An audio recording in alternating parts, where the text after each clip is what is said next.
بسم الله الرحمن الرحيم الحمد لله رب العالمين والصلاة والسلام على نبينا محمد وعلى آله وصحابته أجمعين ومن تبعهم بإحسان إلى يوم الدين. Kaum muslimin rahimani wa rahimakumullah, kita akan melanjutkan insyaallah taala pelajaran akidah dari kitab Masailul Jahiliyah, perangai-perangai jahiliyah yang harus kita kenali untuk kita hindari. Karya Al-Imamul Allamah Syekhul Islam Al-Mujahid Al-Mujaddid Al-Syekh Muhammad bin Abdul Wahhab rahimahullahu ta'ala rahmatan wasi'ah. Kita sampai pada pembahasan yang ke-39. Berkata Al-Syekh Al-Muallif rahimahullah, Al-Mas'alatu Tasi'atu wa Thalathun, permasalahan ke-39 dari Masail Jahiliyah. Al-Ilhadu fil Asma', penyimpangan di dalam keimanan terhadap nama-nama Allah subhanahu wa ta'ala. Kaqaulihi, sebagaimana firman Allah subhanahu wa ta'ala, wahum yakfuruna birrahman, dan mereka kafir kepada ar-Rahman, dan mereka, yakni ahlul jahiliyah, kafir kepada ar-Rahman. Surat Ar-Ra'd ayat ke-30. Inilah salah satu karakter jahiliyah, di mana mereka menyimpang, mereka sesat di dalam keimanan terhadap nama-nama Allah subhanahu wa ta'ala. Di dalam ayat ini, Allah subhanahu wa ta'ala menjelaskan salah satu bentuk penyimpangan mereka. Dan masih banyak penyimpangan yang lain, sebagaimana akan kita jelaskan insyaallah ta'ala. Di dalam ayat ini Allah subhanahu wa ta'ala menjelaskan salah satu penyimpangan mereka, yaitu pengingkaran terhadap nama Ar-Rahman. Wahum yakfuruna birrahman, dan mereka kafir, mereka mengingkari nama Allah subhanahu wa ta'ala Ar-Rahman. Padahal telah dimaklumi bersama, Ar-Rahman adalah salah satu nama dari nama-nama Allah subhanahu wa ta'ala. Bahkan di dalam hadis yang diriwayatkan al-Imam Muslim dari Abdullah bin Umar radhiyallahu ta'ala anhuma, Nabi sallallahu alaihi wasallam bersabda, ahabbul asma ilallah Abdullah wa Abdurrahman. Nama yang paling Allah subhanahu wa ta'ala cintai adalah Abdullah dan Abdurrahman. Jadi, kalau kita memiliki anak, kita namakan Abdullah, kita namakan Abdurrahman, maka inilah nama yang paling Allah cintai.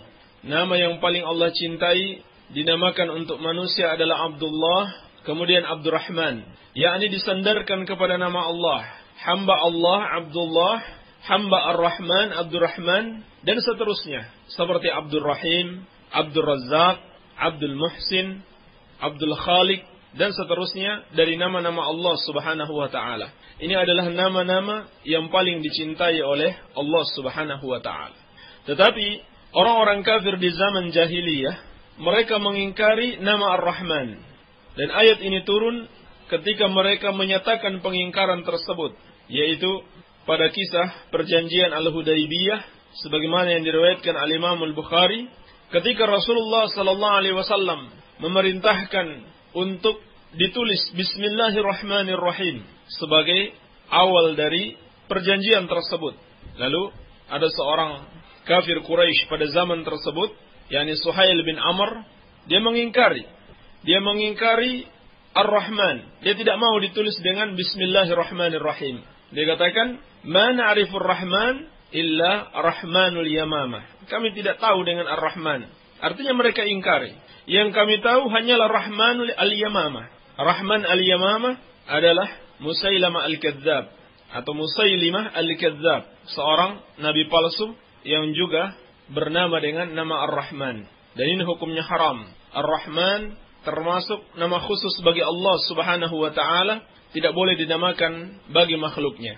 Sehingga Musailimah tidak dikenal dengan nama Ar-Rahman, justru dikenal dengan Al-Kadzab, si pendusta. Musailimah Al-Kadzab. Maka pada perjanjian Al-Hudaybiyah tersebut, mereka ingkari Ar-Rahman, kemudian Allah subhanahu wa ta'ala menurunkan firman-Nya, wahum yakfuruna birrahman, dan mereka mengingkari Ar-Rahman. Qul huwa rabbi la ilaha illa huwa alaihi tawakkaltu wa ilaihi matab. Katakan, dia adalah Rabbku, tidak ada yang berhak disembah selain Dia, kepadanya aku bertawakal, dan hanya kepadanya aku bertobat. Ini surat Ar-Ra'd ayat ke-30. Maka ayat ini adalah peringatan bagi kita bahwasannya di antara sebab kekafiran ahlul jahiliyah karena mereka mengingkari satu saja, satu nama Allah Subhanahu wa taala yang bernama Ar-Rahman. Satu nama Allah Subhanahu wa taala yaitu Ar-Rahman, mereka mengingkari. Allah Subhanahu wa taala mengkafirkan mereka karena hal tersebut. Maka ini sangat berbahaya. Kalau ada seorang muslim mengingkari satu saja nama Allah, padahal jelas-jelas dia tahu hal itu berdasarkan Al-Quran was sunnah, maka dia kafir. Seperti kafirnya orang-orang jahiliyah dahulu. Demikian pula disebutkan satu kisah ketika Rasulullah sallallahu alaihi wasallam sedang salat dan berdoa kepada Allah Subhanahu wa taala, maka beliau mengatakan ya Allah ya Rahman. Lalu orang-orang musyrik menyangka bahwa Rasulullah sallallahu alaihi wasallam berdoa kepada dua sesembahan, Allah dan Rahman. Mereka mengatakan dia mengajak kepada penyembahan terhadap Allah Subhanahu wa taala yang satu saja. Ternyata dia mengatakan ya Allah ya Rahman, berarti dia menyembah dua sesembahan. Maka Allah Subhanahu wa taala membantah mereka dengan firman-Nya dalam surat Al-Isra ayat ke-110, Qul ud'ullaha aw ud'ur rahman ayyama tad'u falahul asma. Kata Allah Subhanahu wa taala, serulah dia, serulah Allah atau serulah Ar-Rahman, terserah kalian mau panggil Allah atau Ar-Rahman. Apa saja yang kalian seru Allah dengan namanya, maka Allah Subhanahu wa taala memiliki nama-nama yang maha indah. Jadi nama Allah, nama Ar-Rahman, nama Ar-Rahim dan seterusnya menunjukkan kepada satu zat, yaitu Allah Subhanahu wa taala. Bukan menunjukkan kepada banyak sesembahan. Jadi tidak boleh kita ingkari satupun dari nama-nama Allah Subhanahu wa taala tersebut.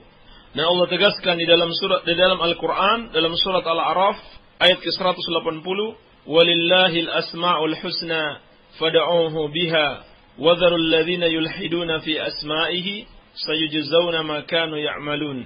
Dan Allah memiliki nama-nama yang indah. Maka berdoalah dengan nama-namanya tersebut. Dan tinggalkanlah orang-orang yang melakukan ilhad, yakni melakukan penyimpangan di dalam nama-namanya. Mereka kelak akan mendapatkan balasan atas apa yang mereka kerjakan. Maka di sini Allah Subhanahu wa taala mengancam kepada orang-orang yang melakukan penyimpangan terhadap nama-nama Allah Subhanahu wa taala. Allah Subhanahu wa taala akan membalas perbuatan mereka, menunjukkan bahwasannya tidak boleh seorang melakukan penyimpangan terhadap nama-nama Allah Subhanahu wa taala. Tapi inilah ahlul jahiliyah. Inilah perangai mereka. Mereka ingkari nama Allah Subhanahu wa taala, dan karena sebab itu mereka dikafirkan oleh Allah Subhanahu wa taala. Dan ini hanyalah salah satu contoh. Adapun contoh-contoh yang lain yang termasuk ke dalam ilhad terhadap nama-nama Allah Subhanahu wa taala, di antaranya yang pertama, ayyusammallahu bima lam yusammi bihi nafsah. Menamakan Allah dengan nama yang tidak Allah namakan untuk dirinya. Ini juga termasuk ilhad. Apabila seseorang menamakan Allah dengan nama yang tidak Allah namakan untuk dirinya, yakni tidak dalam Al-Quran dan tidak dalam As-Sunnah. Padahal sebagaimana telah kita jelaskan, yang dimaksud dengan tauhidul asma was sifat adalah menamakan Allah dengan nama yang Allah namakan untuk dirinya, dan mensifatkan Allah dengan sifat yang Allah sifatkan untuk dirinya. Dari mana kita tahu nama yang Allah namakan untuk dirinya dan sifat yang Allah sifatkan untuk dirinya? Dari Al-Quran dan As-Sunnah. Tidak ada suatu bagian dari akal, tidak ada bagian dari tidak ada bagian untuk makhluk untuk menamakan Allah dengan nama yang mereka inginkan, atau mensifatkan Allah dengan sifat yang mereka inginkan. Ini kelancangan terhadap Allah Subhanahu wa ta'ala.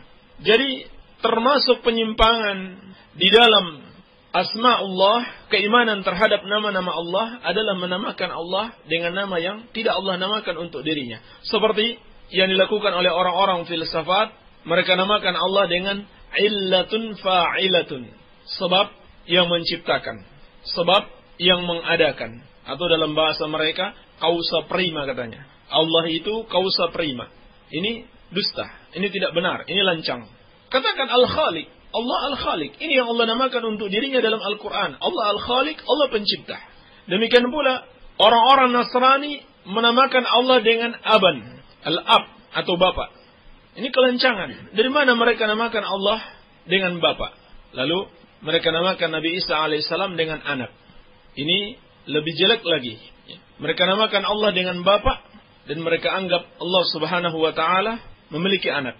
Dan karena itu Allah Subhanahu wa taala mengkafirkan mereka. Laqad kafara alladziina qalu innallaha tsalitsu tsalatsah. Sungguh telah kafir orang yang mengatakan Allah itu satu di antara yang tiga. Allah adalah Bapa, Isa adalah anak, dan Maryam adalah ibunya. Ini kekafiran orang-orang Nasrani. Di antara bentuk kekafiran mereka menamakan Allah Subhanahu wa taala dengan Bapa. Iya. Jadi tidak boleh menamakan Allah selain dengan nama-nama yang Allah Subhanahu wa taala namakan untuk dirinya. Bentuk yang kedua, an yunkira syai'an min asma'ihi. Apabila seorang mengingkari satu nama Allah Subhanahu wa taala, seperti yang dilakukan oleh ahlul jahiliyah tadi, wahum yakfuruna birrahman, dan mereka mengingkari ar-Rahman, mengingkari nama ar-Rahman. Maka ini termasuk ilhad, termasuk penyimpangan di dalam nama-nama Allah Subhanahu wa taala. Iya. Bentuk yang ketiga, an yunkira ma dallat alaihi minas sifat. Mereka mengingkari sifat yang ditunjukkan oleh nama tersebut.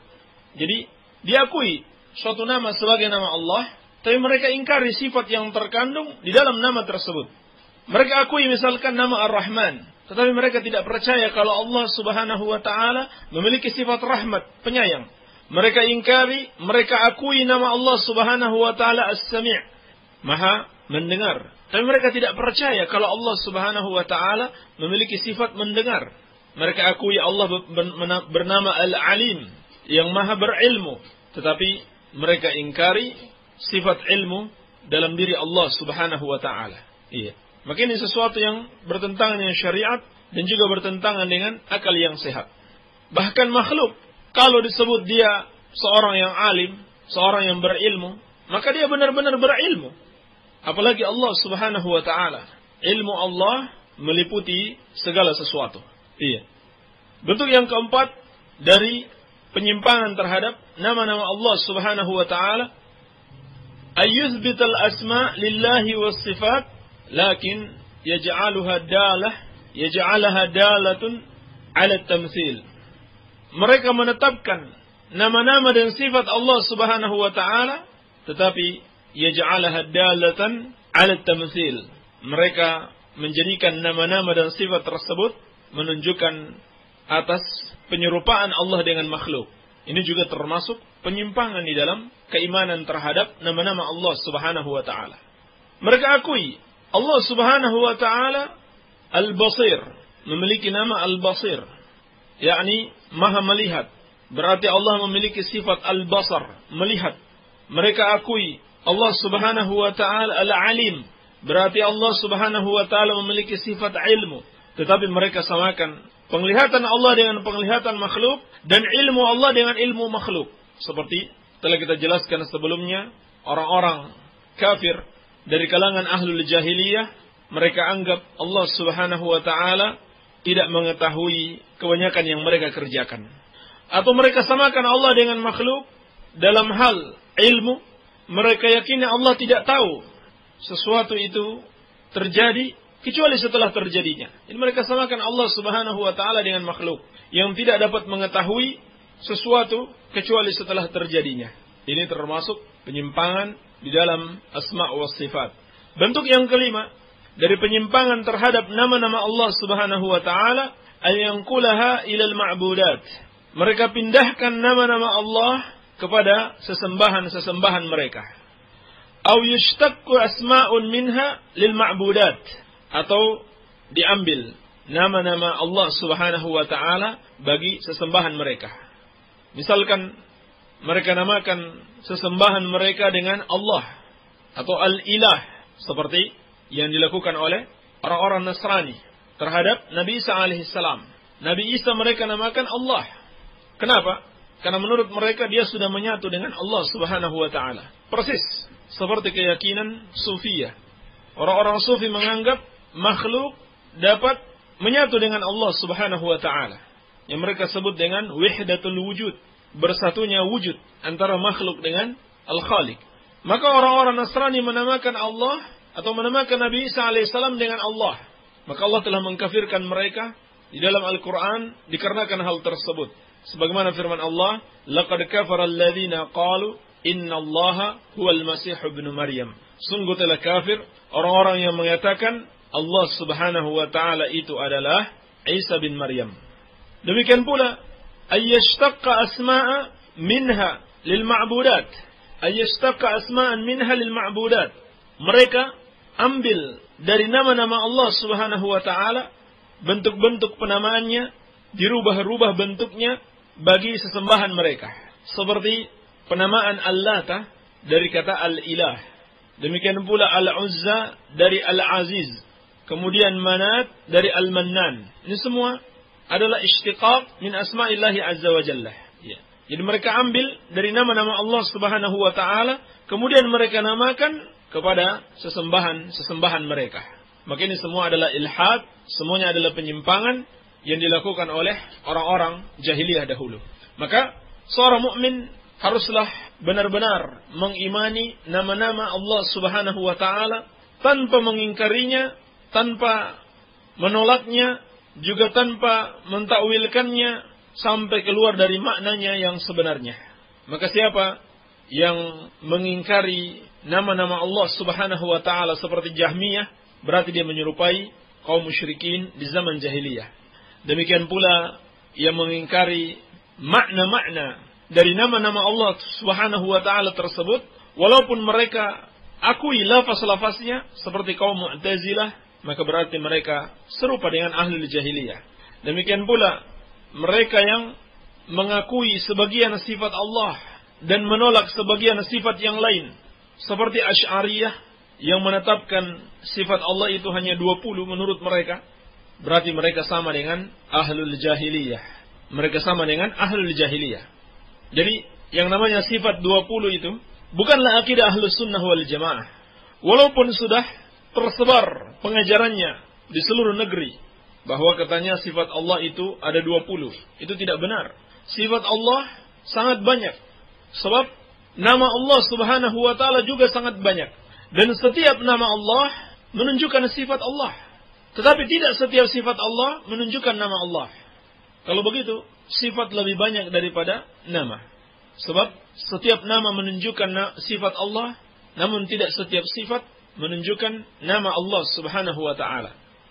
Ketika kita mendapatkan penyebutan dalam Al-Quran Allah Subhanahu wa taala Al-Alim misalnya, Allah yang maha berilmu, maka di situ mengandung sifat Allah memiliki ilmu. Bukan cuma itu. Kalau Allah memiliki ilmu, berarti juga memiliki sifat al-hayah, kehidupan. Demikian pula kekuatan dan sebagainya. Tapi tidak sebaliknya, tidak setiap sifat menunjukkan adanya nama Allah Subhanahu wa taala. Apalagi yang sifatnya zatiyah, berhubungan dengan sifat zatnya Allah Subhanahu wa taala. Ya. Seperti yadullahi fawqa aydihim, kita baca dalam Al-Quran Allah Subhanahu wa taala memiliki tangan. Tetapi kita tidak memanggil Allah sebagai misalkan Dzul Yadain, pemilik dua tangan. Tidak. Karena tidak setiap nama Allah itu sebagai tidak setiap sifat Allah itu sebagai nama bagi Allah Subhanahu wa taala. Maka ini menunjukkan sifat Allah Subhanahu wa taala itu banyak. Sebagaimana nama-nama Allah Subhanahu wa taala itu sangat banyak, dan juga sifat-sifat Allah Subhanahu wa taala lebih banyak lagi. Maka termasuk penyimpangan yang ada dalam ajaran akidah Asy'ariyah membatasi sifat-sifat Allah Subhanahu wa taala hanya 20 saja. Ini bukan akidah Ahlus Sunnah. Ini akidah Asy'ariyah. Dan ini juga menunjukkan Asy'ariyah itu bukan Ahlus Sunnah. Sebab Ahlus Sunnah wal Jamaah meyakini nama-nama Allah Subhanahu wa taala itu sangat banyak dan tidak ada yang bisa membatasi nama-nama Allah Subhanahu wa taala kecuali Allah Subhanahu wa taala sendiri. Di antara dalilnya adalah sabda Rasulullah sallallahu alaihi wasallam dalam hadis yang diriwayatkan oleh Al-Imam Al-Bukhari dan Imam Muslim. Kata Rasulullah sallallahu alaihi wasallam, "Inna lillahi tis'atan wa tis'ina isman. Man ahsaha dakhala al-jannah. Sesungguhnya Allah Subhanahu wa taala memiliki 99 nama.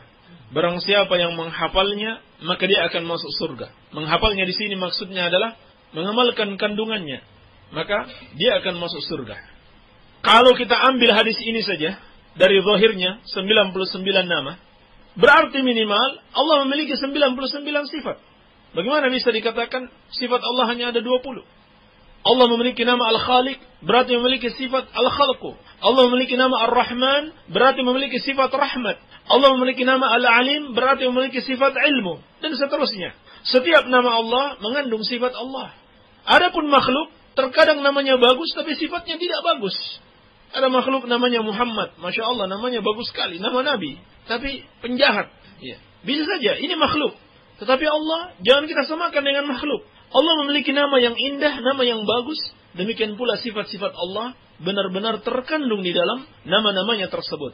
Ini kalau kita ambil lafaz hadis ini 99. Tetapi yang dimaksudkan dengan hadis ini bukan pembatasan. Bukan pembatasan nama Allah hanya 99. Kata para ulama, seperti kita mengatakan, saya punya uang 1 juta, buat saya infakkan, buat saya sedekahkan. Itu tidak berarti uang kita hanya 1 juta. Bisa jadi lebih. Demikian pula hadis ini, sesungguhnya Allah memiliki 99 nama, itu bukan pembatasan. Sebab dalam hadis yang diriwayatkan oleh Imam Ahmad dan yang lainnya disebutkan doa Rasulullah sallallahu alaihi wasallam, Allahumma as'aluka bikulli ismin huwa lakah. Aku memohon kepadamu dengan setiap namamu. Sammaita bihi nafsak, yang engkau namakan bagi dirimu. Au 'allamtahu ahadan min khalqik, atau engkau ajarkan kepada salah seorang dari makhlukmu. Au anzaltahu fi kitabik, atau engkau turunkan di dalam kitabmu, au ista'sarta fi ilmi, au ista'sarta bihi fi ilmi al-ghaib indak, atau engkau khususkan nama tersebut dalam ilmu gaib yang ada di sisimu. Ini di antara doa Nabi sallallahu alaihi wasallam yang menjelaskan kepada kita tentang nama-nama Allah Subhanahu wa taala. Dalam hadis ini Rasulullah sallallahu alaihi wasallam menyebutkan beberapa bentuk nama Allah. Yang pertama, yang Allah ajarkan kepada salah seorang rasulnya yang tidak diketahui oleh rasul yang lain. Yang kedua, yang Allah turunkan pada salah satu kitabnya yang tidak diberitahukan pada kitab yang lain. Jadi, bisa jadi terdapat dalam kitab-kitab yang lain nama-nama Allah yang tidak disebutkan di dalam Al-Quran. Kemudian yang ketiga, nama Allah yang Allah khususkan ilmunya pada dirinya sendiri. Artinya tidak Allah beritahukan kepada hamba-hambanya. Berarti menunjukkan apa? Kita tidak bisa membatasi nama-nama Allah Subhanahu wa taala. Kalau begitu, juga kita tidak bisa membatasi sifat-sifat Allah Subhanahu wa taala. Karena setiap nama Allah mengandung sifat-sifat Allah Subhanahu wa taala. Jadi akidah Ahlus Sunnah wal Jamaah menetapkan seluruh nama-nama dan sifat-sifat Allah Subhanahu wa taala tersebut tanpa melakukan ilhad, tanpa melakukan penyimpangan, dan tanpa membatasi sifat-sifat Allah Subhanahu wa taala apabila tidak berdasarkan dalil Al-Qur'an was sunnah. Jadi kesimpulannya, yang namanya sifat 20 akidah Asy'ariyah bukan akidah Ahlus Sunnah wal Jamaah. Baik, barangkali ini yang bisa kita sampaikan, semoga ada manfaatnya. Wabillahi taufik, walhamdulillahirabbil alamin. Kaum muslimin wal muslimat, para pendengar radio dakwah salafiyah rahimani wa rahimakumullah jami'an. Alhamdulillah, pembahasan mengenai materi kajian yakni mengenai penyimpangan orang-orang jahiliyah terhadap nama-nama dan sifat-sifat Allah Subhanahu wa taala. Mudah-mudahan kita semua bisa mengambil faidah, mengambil manfaat dari kajian yang telah kita ikuti. Dan sekarang insya Allah kita akan menginjak kepada pembahasan mengenai pertanyaan-pertanyaan yang masuk ke redaksi kami. Bagi antum semua yang mempunyai pertanyaan-pertanyaan seputar materi kajian ini atau seputar syariat yang lainnya, kami persilahkan untuk mengirimkannya ke kami di 085353020304, 085353020304, atau bisa juga mengirimkannya melalui surat kalamat kami, yakni Pondok Pesantren An-Nur Al-Asari, Kedung Kendal, Sindang Sari, Banjarsari, Ciamis, Jawa Barat. Dan sekarang kita langsung aja kepada beliau, Al-Ustaz Abu Abdillah Sofyan Hafizahullahu Ta'ala. Kepadanya kami persilahkan. Bismillahirrahmanirrahim. Wassalatu wassalamu ala Rasulillah amma ba'd. Assalamualaikum warahmatullahi wabarakatuh. Waalaikumsalam warahmatullahi wabarakatuh. Maaf Ustaz, bolehkah setiap waktu sholat di radio dakwah salafiyah dikumandangkan azan? Dan maaf, bolehkah dakwah yang waktu siang di RDS supaya tidak bertepatan dengan waktu sholat zuhur? Dan mohon supaya diberitahukan tanggal hijriyah setiap hari. Baik. Dan pertanyaan yang kedua, belum ada jawaban tentang menerima makanan, uang atau uang dari keluarga yang meninggal dan 4 bulanan. Mohon maaf bila ada kekurangan dalam menulis. Barakallahu fiik, barakallah. Pertanyaan yang serupa. Assalamualaikum warahmatullahi wabarakatuh. Ada lagi NII tetangga saya akikah, tetapi akikahnya bukan 7 hari. Saya dikasih dagingnya, tapi acara bid'ahnya banyak. Bolehkah saya makan daging akikahnya? Pertanyaannya sama ya dengan yang sebelumnya, yaitu makanan dari acara bid'ah, dari suatu kegiatan bid'ah. Ini sudah beberapa kali kita jawab. Hukum asalnya makanan tersebut halal, kecuali kalau di situ mengandung pertolongan terhadap acara tersebut. Acara itu bisa lebih berkembang, acara itu bisa lebih semarak, maka tidak boleh. Taib, wallahu alam. Assalamualaikum warahmatullahi wabarakatuh. Saya mau bertanya, doa apa buat orang tua kita yang masih hidup, dan doa apa buat orang tua kita yang sudah meninggal? Tolong dijelaskan. Doa agar diampuni oleh Allah Subhanahu wa taala dosa-dosa mereka. Kalau masih hidup, ditambahkan agar mereka senantiasa mendapatkan hidayah dan dijaga dari musibah dunia maupun musibah akhirat, dan agar mereka selalu dirahmati oleh Allah Subhanahu wa taala. Iya. Bagaimana hukumnya bisnis investasi seperti Speedline, ya, yang dengan 7,5 juta 100 hari jadi 22,5 juta. Lihat Speedline Indonesia melalui Google. Waduh, belum sempat saya lihat ya, dari pendengar radio Salafi. Hanya saja prinsip seperti ini itu tidak benar. Tetapi harus dengan sistem bagi hasil, bukan dengan penentuan jumlahnya berapa yang harus dibagi, tetapi harus dengan penentuan persenan. Iya. Jadi tidak benar kalau ditetapkan modal 7,5 juta 100 hari, maka pembagiannya 22,5 juta. Ini salah. Karena bisa jadi usaha itu untung, bisa jadi juga rugi. Bisa untung, bisa rugi. Maka tidak bisa ditetapkan 22,5 juta harus diberikan. Tetapi dengan persenan. Ya, misalkan 70% untuk pengelola, 30% untuk pemodal. Sehingga untungnya besar ataupun kecil sama-sama menikmati hasil yang sama. Kalau besar sama-sama dapat besar, kecil sama-sama dapat kecil. Demikian pula kalau rugi sama-sama tanggung ruginya. Ini yang dibenarkan di dalam syariat. Bukan penentuan seperti ini. Jadi tidak benar misalkan saya modali kamu usaha di pasar 10 juta. Setiap bulan kamu setor 300.000 saja. Ini tidak benar. Harus bagi hasil, bagi persenan. Iya. Jadi termasuk riba. Ustaz, kalau sholat duha niatnya karena Allah dan agar mudah rezekinya juga, apa hukumnya? Saya tidak tahu ada dalilnya yang membolehkan. Seperti telah kita jelaskan sebelumnya, ada ibadah-ibadah yang tidak boleh sedikit pun kita harapkan suatu balasan di dunia. Tetapi murni karena Allah Subhanahu wa taala dan mengharapkan balasan di akhirat. Dan juga ada ibadah yang boleh dua-duanya. Dan itu harus berdasarkan dalil. Adapun salat duha, saya tidak tahu kalau ada dalil yang membolehkan kita mengharapkan agar rezeki mudah atau umur panjang dan sebagainya. Tetapi harus kita lakukan murni karena mencari keridhaan Allah Subhanahu wa taala dan pahala di akhirat. Taib, apa hukumnya menjual pakaian atau barang-barang yang lainnya yang di situ terdapat gambar yang bernyawa, yang sulit untuk menghindar, yang rata-rata pakaian atau barang-barang yang lainnya kebanyakan pasti bergambar? Pertama, telah ditanyakan kepada para ulama tentang pakaian yang terdapat gambar bernyawa, sama saja apakah pakaian anak-anak atau pakaian orang dewasa, ini tidak boleh. Ini tidak boleh sebab sebagaimana telah kita bahas sebelumnya, gambar bernyawa itu hukumnya haram. Di antaranya dalam hadis Bukhari, Rasulullah sallallahu alaihi wasallam bersabda, "Inna asyaddan nasi 'adzaban yaumil qiyamah al-musawwirun." Sesungguhnya di antara yang paling keras azabnya pada hari kiamat adalah para tukang gambar tersebut. Dan juga dalam hadis yang lain, Rasulullah sallallahu alaihi wasallam bersabda, "Innal malaikata la tadkhulu baitan fihi surah." Sesungguhnya malaikat tidak akan masuk ke rumah yang terdapat padanya gambar bernyawa. Iya.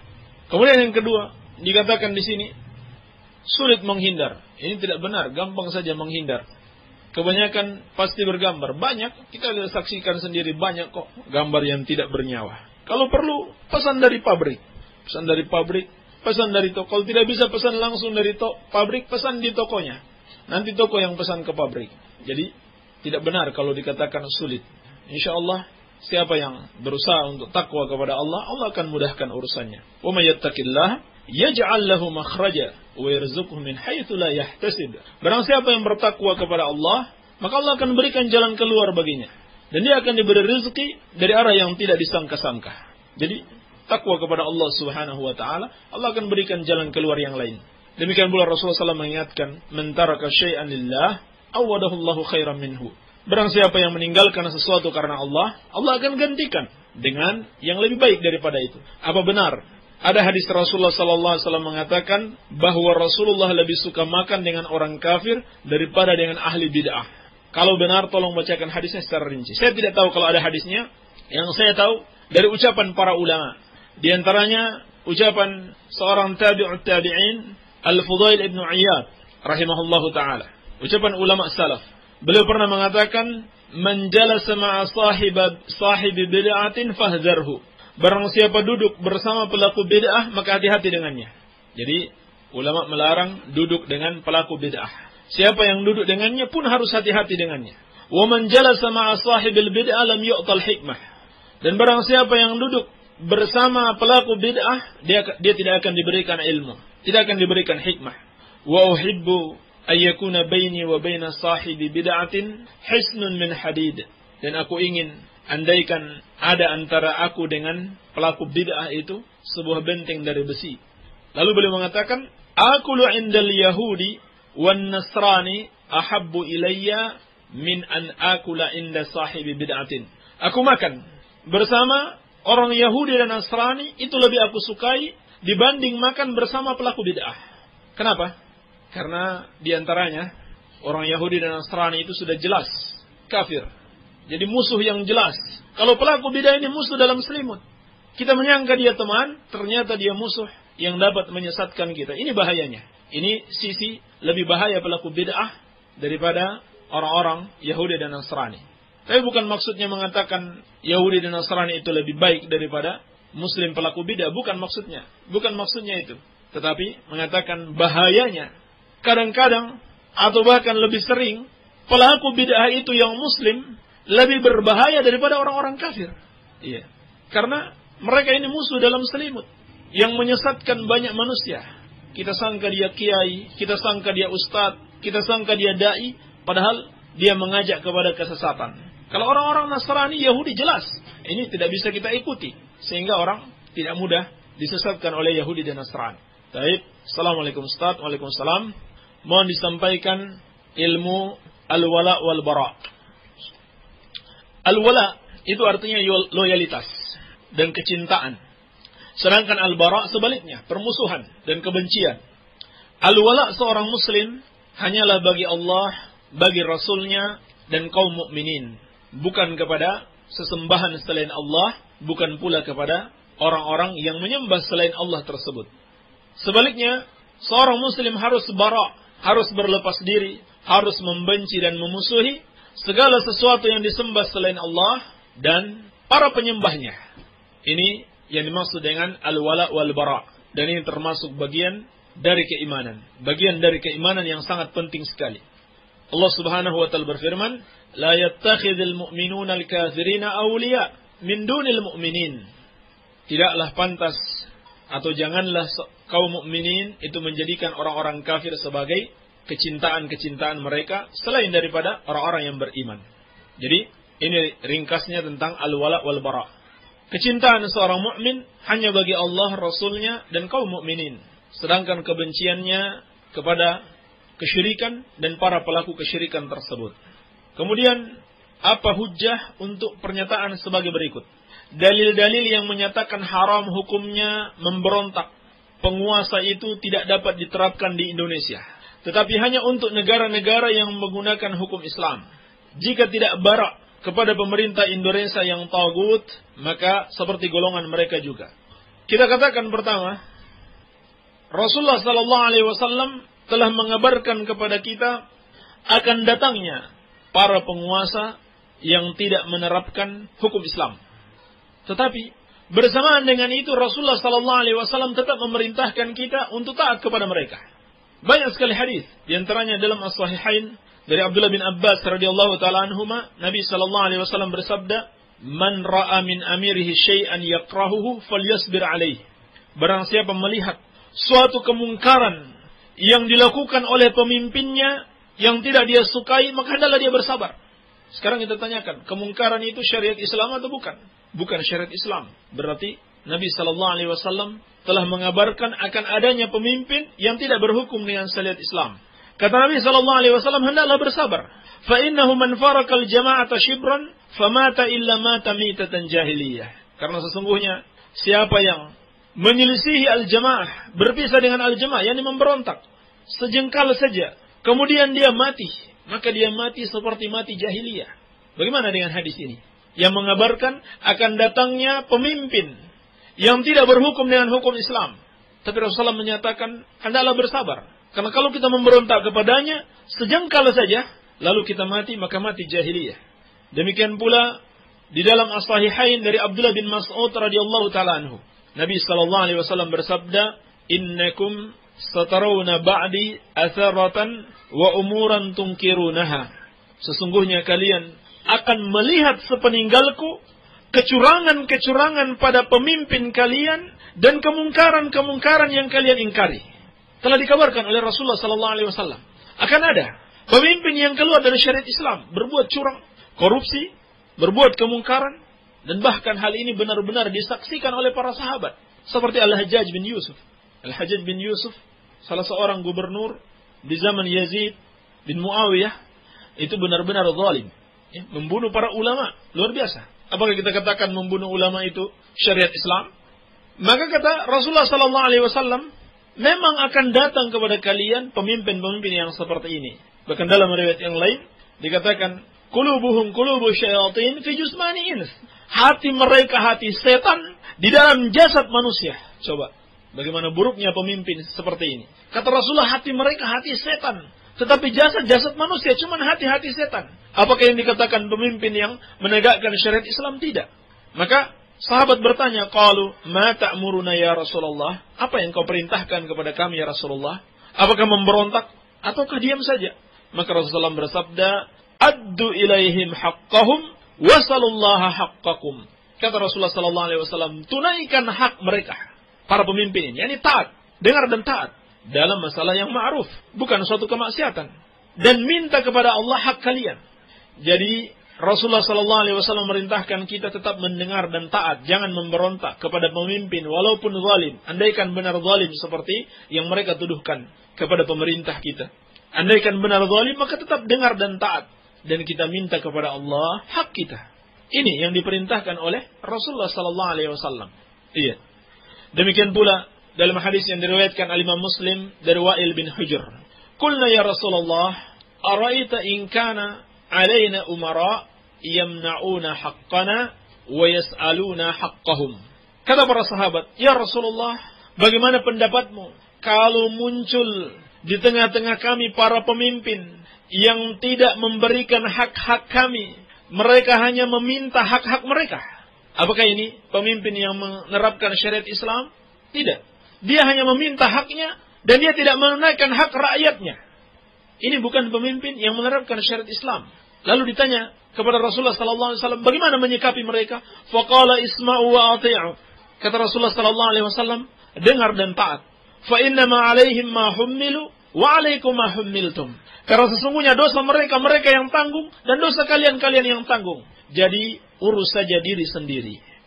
Urus saja diri sendiri. Jangan urus orang lain, sebab para pemimpin yang zalim, maka dosa mereka yang tanggung. Mereka akan dimintai pertanggungjawaban di hadapan Allah. Tetapi kalau kita juga bermaksiat kepada mereka dalam perkara yang ma'ruf, tidak mentaati aturan-aturan yang tidak bertentangan dengan syariat, maka berarti kita akan menanggung dosa sebagaimana mereka juga menanggung dosa. Iya. Maka Rasulullah sallallahu alaihi wasallam memerintahkan tetap mendengar dan taat. Tapi bukan berarti membiarkan begitu saja kemaksiatan yang dilakukan oleh pemimpin. Dinasihati. Namun berbeda caranya menasihati pemimpin dan menasihati orang biasa. Nabi sallallahu alaihi wasallam berpesan, "Man arada an yansaha lidhi sultan fala yubdihi lahu alaniyatan. Falyakhudh bi yadihi wal yakhlu bihi wa in qabila minhu fadak wa illa qad adda alladhi alaihi lahu." Kata Rasulullah sallallahu alaihi wasallam, barang siapa yang mau menasihati penguasa, maka janganlah dia tampakkan terang-terangan. Jangan nulis artikel, kemudian disebarkan di internet, pemerintah ini kurang ajar, pemerintah ini korupsi, harus diturunkan secepatnya, harus revolusi. Ini salah. Bertentangan dengan pesan Rasulullah sallallahu alaihi wasallam. Apalagi sampai mimbar terbuka demonstrasi, memprovokasi masyarakat sehingga terjadi pemberontakan bersenjata. Setelah terjadinya pemberontakan dengan kata-kata, seperti yang terjadi di Timur Tengah akhir-akhir ini, seperti yang terjadi di Libya, di Tunisia, di Syria, di mana lagi, di Yaman, di Mesir. Apa yang kita dengarkan? Berapa banyak kaum muslimin yang meninggal dunia? Padahal yang berperang pemerintahnya muslim, jadi umumnya pemerintahnya muslim, aparatnya muslim, dan masyarakatnya juga muslim. Sama-sama muslim, saling berperang. Maka kata Rasulullah sallallahu alaihi wasallam, barang siapa yang mau menasihati penguasa, janganlah dia tampakkan terang-terangan. Tetapi ambil tangannya, menyelupi dengannya, kemudian sampaikan. Kalau dia terima itu yang diharapkan, kalau dia tidak terima sudah. Kita sudah sampaikan apa yang harus kita sampaikan dan kita sudah tunaikan kewajiban kita. Tinggal selanjutnya berdoa kepada Allah Subhanahu wa taala supaya dia diberikan taufik untuk mengikuti kebenaran. Iya. Jadi inilah tuntunan Islam di dalam menasihati penguasa. Oleh karena itu, yang mengatasnamakan Islam dan suka menghujat penguasa itu sangat jauh. Dan ini bukan ajaran Ahlus Sunnah wal Jamaah, tetapi ajaran Khawarij. Ajaran kaum Khawarij yang Rasulullah sallallahu alaihi wasallam mengatakan tentang mereka adalah kilabun nar, anjing-anjing neraka. Ya.